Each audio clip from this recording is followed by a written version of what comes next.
Hello people, welcome back to Beauty Jam. This week we are going to be unboxing a MacBook. I'm in need of a new MacBook, to be honest. Mine is from 2011, which I know might not seem that old, but it's just running very slow now. I've already had to replace one part, and usually people say once you replace one part, other parts start going. So I thought, you know what? Student discount, I explained in the iPad video, but student discount, let's get me a new laptop. And we'll see. Yes, so that's what we're going to be unboxing in this video. Let's get started because I can't wait. Okay, so here is the box. It has a picture of the... Is this the right way up? Yes. It has a picture of the front of the MacBook here. Very nice and simple. I like that. There on the top of the box is MacBook in the same colour as what the MacBook is in. On the bottom you've got the same, and on the sides they are completely blank. There's nothing on the sides. Okay, so all that's off. Let me move it. Scissors, you're ruining the shot. So this is it. So for the grand reveal, open up. So there is the actual Mac. That's very, very small. Actually, no, it's not small. It's just not what I'm used to. That's all as it is. So here is the actual MacBook. That is extremely light. You would not believe. And also you have your charger, which is USB-C to USB-C, I believe. You've also got your information in there, which will have Apple stickers, and you will have your plug, and also this is different to the iPad. This is a 29 watt USB-C power adapter. So this is only for the USB-C. This is not USB. I will explain later on in the video about USB-C. I'll explain. This is a USB-C to USB-C charging cable. That just made me sound completely silly. But that's what that is. That's the charging cable. Yes, that's everything that's in the box. Okay. I'm going to show you the iPad now. I'm going to show you the MacBook. So this is it. This is the rose gold, as you can tell. Very, very thin. I will compare with my Mac in a moment. Might be a bit difficult because I'm actually recording on my microphone on there, but I'll try and record my Mac and what I'm used to. This is very, very weird. So on the back, you've got the design by Apple, you know, the year I think you've got as well, is it? No, you've got the model number. You've got your 4 little things. One of these has actually come off mine. On the front, you've got your Apple logo, which is upside down to you. There you go. You've got your Apple logo there. On this side, you've got your USB-C charging port. You can also use that for other things, but I'll explain more about that later. Here, you've got a little indent where you can lift to open the Mac. This side is completely clear apart from your headphone jack, which goes there.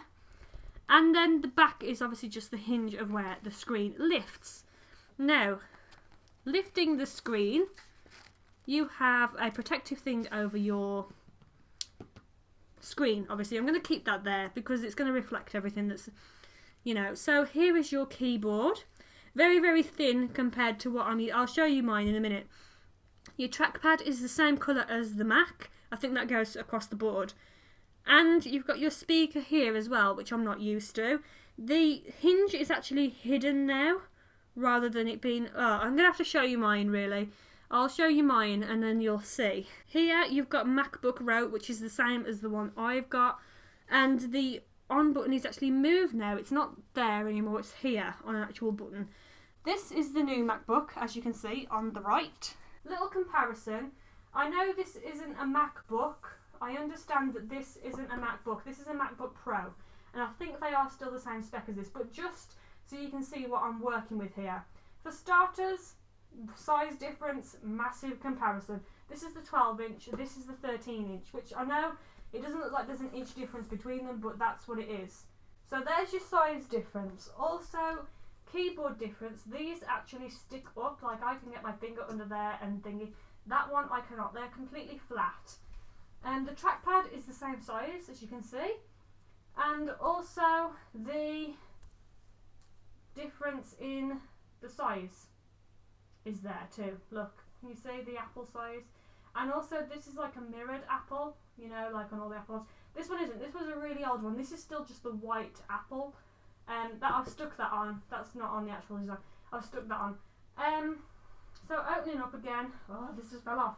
No, protecting my screen. Protect my screen. There we go. So yeah, that's the difference that I'm dealing with. Also, comparison here. The amount of ports I'm used to. I have a DVD, and I don't even know what that is. I never even used it. And then this side, I have a lot of different ports. Look, SD, microphone, 2 USB, my charger's there. Very, very different. I'm actually losing quite a lot with this new model, but it is a lot better specs, this one is. So I will talk about that in a minute. Also, what I was on about, the actual rotation here of the Mac when I do that is here. You can see that. Go away! You can see this here actually moving, you know, like that bit. That bit isn't on here. That isn't on the new Mac. So there's an added thing. Also, my on button is there in the corner, right here. That's how old my Mac is. The on button is there. The new iPad, it's actually a button and it's here, which is where my eject button actually is. Obviously, I wouldn't need an eject button in this because you don't have DVDs in it. This new Mac is the 256 gigabyte storage. I didn't get the 512. Don't know whether I'm going to regret that, to be honest. I may regret that. So it has 256 gigabyte of storage, but it has 8 gigabyte of memory. So I'm not sure whether actually processing things on the Mac doesn't take anything from your storage, it just takes from your memory, if that makes sense. This is a lot more greater specs. It has an M3 processor with a turbo boost of 2.2 gigahertz for the turbo boost for the processor. The actual dual core is 1.1 gigahertz, I think. That's just normal. 30 millimeters thin, so it is actually just basically double the size of the iPad Pro. Yeah, and that's obviously for 2 pieces as well. It's 0.9 kilograms light, if that's light, considered light to you, then that's light. It's light compared to that one, trust me. I used to lug that MacBook Pro around with me. It's great for professionals, that's probably why it's MacBook Pro, as in professional. But when you travel, I don't travel like UK a lot, but I travel work and going home and then I travel that a lot, so it's much easier because it's lighter. It's a 12-inch display, as you know, it's 12-inch. It has 10 hours of battery life, same as the iPad, but I'm not sure whether that's just standby battery. If you're using it, it'll probably go down quicker and more, depending on what you're using.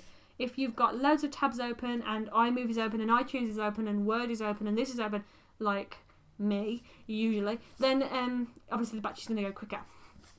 The keyboard is thinner, as I've mentioned, it's thinner than the one I'm used to. Going into more about this specific MacBook, the trackpad uses Force Touch, a bit similar to the Force Touch coming on the iPhones. It can sense what you want to do by the amount of force you put on the trackpad. So if I wanted to view something quickly, I usually have to click and hold the space bar. But now I can just press the trackpad and it will show me quickly what I want to look at, but it will depend on how much pressure I'm applying. If I'm applying a little bit of pressure, then it will show me quickly, as in quick view. But if I'm applying a lot of pressure, it will know I'm actually clicking and that I want to view this thing properly. So it all depends on how much force you put on, but that's what Force Touch is. It's a lot quieter than the other ones, because sometimes, I don't know whether you ever noticed this, it's not as much in my beauty videos, but in my gaming videos, when I have my capture card and my microphone off of my Mac, it will make this whirring noise. It'll go woo, because it's doing things. It's like it's working, you know? Which means it then sounds like it's about to take off. It sounds like a flipping helicopter, and it's about to take off in my living room. But that won't happen with this one, which might mean better video quality for my gaming channel. Oh well, as better as my gaming videos can get, because I'm not very good at making gaming videos. So, that is going to be a good thing, because that used to really irritate me, and I don't think you'd ever really notice being a viewer, but when you're editing a video and you've actually created it, you notice all the little niggles, like this ear sticking out right now is going to irritate me, so I better fix it before editing Sacha starts hitting her head against her new Mac. It can run off 5 watts of power, so that would mean that the processor and the operating system, which is iOS, together doesn't take that much room and doesn't take that much memory or energy, is what I'm trying to say. It doesn't take that much, which then means that it doesn't get as hot. Have you ever noticed how your laptop gets hot when you've been using it for a while? And then your fan will kick in, which is what makes the whirring noise, which is what makes your laptop loud. Well, this one doesn't have a fan because it doesn't need to, because the processor and the operating system doesn't use that much energy to need to be cooled down. So there is no fan in this, which is probably why it's so thin, because fans are quite thick. There is no fan needed with this, because it's not going to get... It might get warm, but it's not going to get overheated that the computer's thinking, right, turn my fan on, because I'm going to get too hot. It has the same apps built in it. So you've got all your normal ones, your iTunes, your Photos, your iMovie, your calendar, just everything that you get on a Mac is on this, so you don't have to worry about having to download something unless it's obviously outsourced, but don't have to worry about, oh, I haven't got iTunes on this one, what am I going to do, because everything that you normally have is on here. And yes, that is all I can think of to cover, really. The one thing about this that is a massive confusion to people is the USB-C. Problems coming with this that Apple didn't really... They did think about. They did. I have to give it to them, they did think. But the problem is, I buy the new MacBook. I've got a USB microphone. I need to record. Got nowhere to plug it into my Mac. So I can't use the Mac, right? There's the problem. Also, cameras, SD card, no slot. Can't use it. Also... what else? Oh, memory sticks, and my external hard drive is USB 2.0. I can't use any of these devices in my new Mac, so what's the point? That's usually what people think.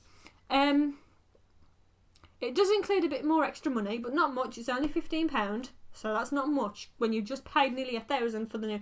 I get it, right, I do get it, but it's not much. And this is what Apple have said. This is a USB-C to USB adapter. So it goes from USB to USB-C, which is the new adapter, right? And as you can see there, you've got your MacBook, USB there, USB-C, USB-C there, USB there, and that connects to a camera. It doesn't have to be a camera, it can be anything. So I'm going to show you this. I didn't open it till the video because I thought it'd make it a bit better if I did it in the video. Here is the adapter. I'm not going to take it out of this because there's no point. So here is your USB-C and here is your USB. So what I will have to do is I will have to get this adapter and I will have to plug it into my Mac there and then plug my USB into there, and that's how I will connect things to my Mac. That is an important thing, and if you do have USBs, which, let's face it, who hasn't, you really need to consider getting one of these. Still problems. There is no way to plug an SD card into your new Mac unless they bring out a USB-C to SD card. I looked on the Apple website and I haven't got an SD card adapter. So that is a bit of a problem, but I'm still going to use my old Mac for my SD. So everything that I record on my camera is going to go on that laptop. And I'll have to see whether I can just transfer it over via my external hard drive and do it that way. A lot more work, of course, but what are you going to do? So, that is that. So if you're thinking about getting the new Mac, I would highly suggest it. It's very, very good. No fan. It's got great specs. The graphics card is amazing. And yes, but I would seriously consider getting one of these if you are. If you don't want to get one of these, then I wouldn't suggest getting the new Mac because you won't be able to plug anything in at all. Not even your phone. My iPhone, I can't plug directly to this. I have to use this to plug my iPhone to sync it. So that is how mad this sounds, but I've just got a funny feeling that soon I'll be looking back at this video and thinking, man, I was talking about USB 2.0 and blah blah blah, I wasn't used to USB-C and this, that, the other.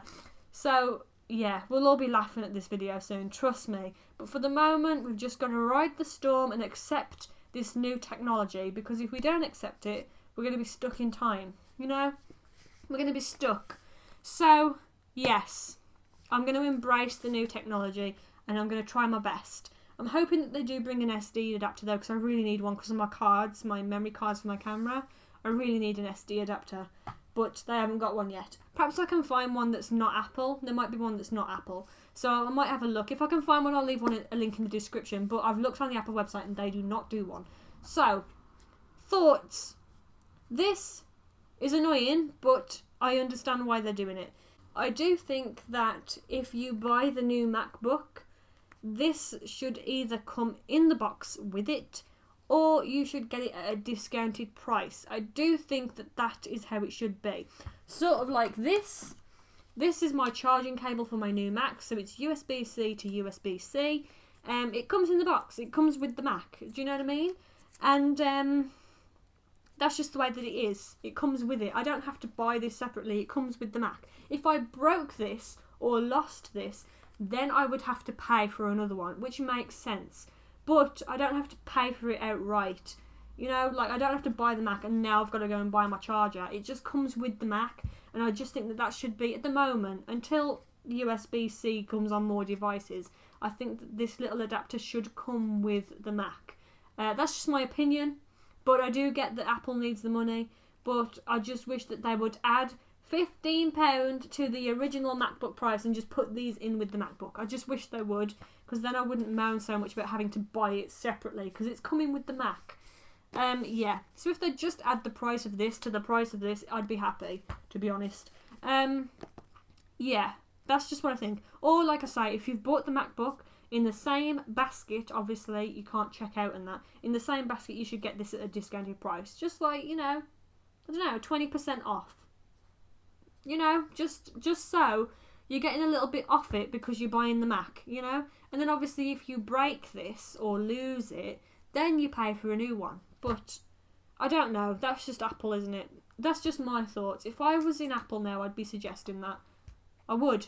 I'm not like a money, I would actually suggest about adding £15 onto this price so this can come with the Mac. And you can buy these separately as well. I'm not saying take them off the shelves. You can buy them separately as well, just in case one loses them or breaks it, you know?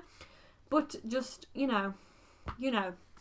Plus, there's so many people around the world who aren't computer illiterate, so they would receive their MacBook, open it really excited, start it all up, and then realise they can't put their USBs in because they don't understand that this is a different USB socket, because on the website it just says USB.